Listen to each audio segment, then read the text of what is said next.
পুলিচৰ দৌৰা কেতিয়া হ'ব? জুলাই মাহ। থাৰ্ড গ্ৰেড ফৰ্থ গ্ৰেডৰ ইণ্টাৰভিউ কেতিয়া হ'ব? জুলাই মাহ। শিক্ষকৰ এপইণ্টমেণ্ট কেতিয়া হ'ব? জুলাই মাহ। এতিয়া আপোনালোকে কওক, কৈছিলো মোক কৈ আছিলে যে আপুনি এইটো কি ইলেকশ্যন কৰি দিলে, আৰুতো বিজেপি অসমত ইলেকশ্যন খেলিব নোৱাৰিব, ইমান মিছা প্ৰতিশ্ৰুতি দি দিলে। কিন্তু আজি আপোনালোকক চাওক, ৰাইজৰ আশীৰ্বাদ আছে।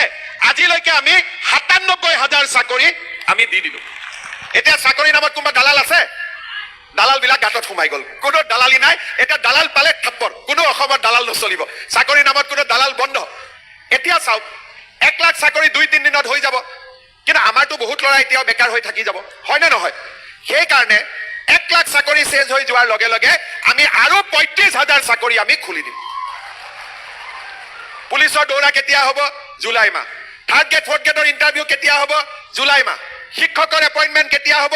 জুলাই মাহ। এতিয়া আপোনালোকে কওক, কৈছিলো ১ লাখ ৩৫,০০০ হ'ব এই বছৰ, ২৫ত আৰু হ'ব। মেট্ৰিক ফাৰ্ষ্ট ডিভিজন পাছ কৰাৰ কথা আছিল, ডিষ্টিংশ্যন লেটাৰ লৈ আমি পাছ কৰি আছো, হয়নে নহয়? এতিয়া আপোনালোকে চাওক, ইলেকশ্যনৰ আগত যেতিয়া মই মানুহক আহিছিলো, মই সুধিছিলো